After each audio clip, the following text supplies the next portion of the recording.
I recognize the senator from Minnesota. Mr. President, I make a point of order that the pending measure contains an unfunded intergovernmental mandate, and thus it violates Section 425A2 of the Congressional Budget Act of 1974.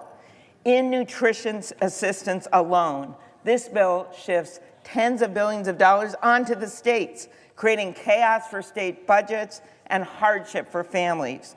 CBO score for this bill says this: the non-tax provisions of the substitute amendment would impose intergovernmental and private sector mandates as defined in the Unfunded Mandates Reform Act, and that the SNAP cost shift provisions would impose the largest intergovernmental mandate. Seriously, the largest shift in this whole bill, the largest unfunded mandate, is on the backs of kids and veterans and seniors and people with disabilities. $64 billion over to the states. 44 of them have balanced budget amendments. You know they can't pay for this. It's hurting local grocery stores. It's hurting our farmers. And it's all done to pay for tax cuts to the wealthy. I say to our colleagues, vote for families over billionaires, vote for fiscal sanity over this big, beautiful betrayal, and vote yes, this is an unfunded mandate.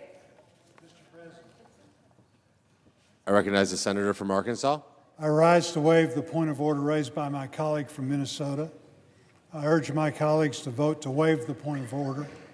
In 2023, the SNAP payment error exceeded 11%,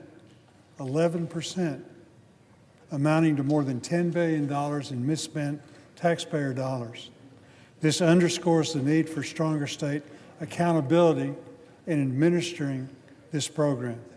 This title incentivizes states to be a better steward of taxpayer dollars, to use resources that are prioritized for those most in need.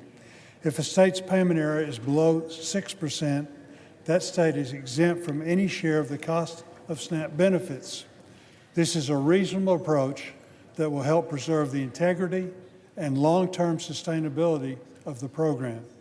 There is ample time for the states to adjust, plan, and budget for this to take effect in 2028. States can also work to lower their payment error rate over the next couple of years so that they would be exempt from the match altogether. I move to waive the point of order for the consideration of the pending legislation and ask for the yeas and nays. Is there a sufficient second? There appears to be. The clerk will call the roll.